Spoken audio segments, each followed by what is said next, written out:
What's hiding in your daily routine could be poisoning our world, and you. Two recent studies highlighted the growing need for more research on microplastics, particularly pointing out that the potential risks to health and the environment.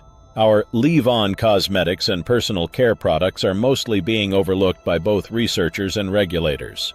Additionally, scientists are calling for immediate action to better understand the breakdown of microplastics and to implement safety measures to reduce harm.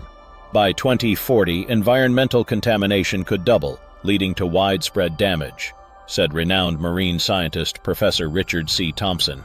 He published this in the journal Science this September, 2 decades after he introduced the term microplastics. Public awareness is growing, and various strategies to tackle microplastic pollution are being discussed globally.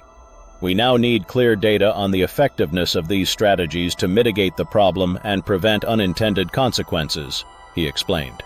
Microplastics are tiny plastic particles, typically under 5 millimeters, that originate from items such as tires, textiles, plastic-coated fertilizers, and paint. These particles persist in the environment and have been found everywhere, from food and water to deep-sea sediments, coral reefs, and even human breast milk, placental tissue, and blood. Most recently, scientists discovered microplastics in the olfactory bulb, the part of the brain responsible for the sense of smell, suggesting that plastic particles could potentially enter the brain. Leave-on cosmetics and personal care products, such as sunscreens, moisturizers, and deodorants, contain microplastics that can be ingested, inhaled, or absorbed through the skin.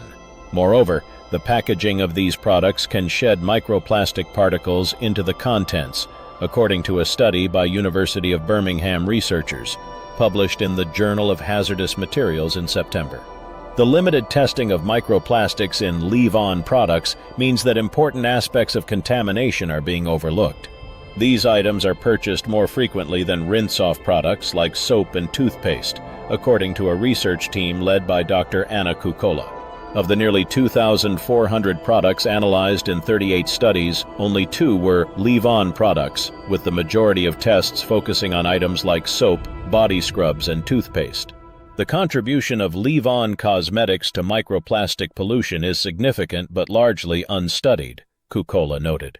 These particles often end up in wastewater treatment facilities or landfills, eventually making their way into aquatic environments.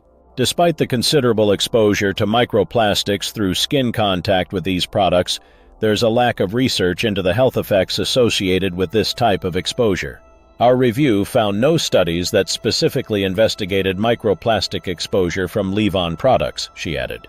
The products we trust every day are leaving a legacy we can't ignore, but we have the power to change it.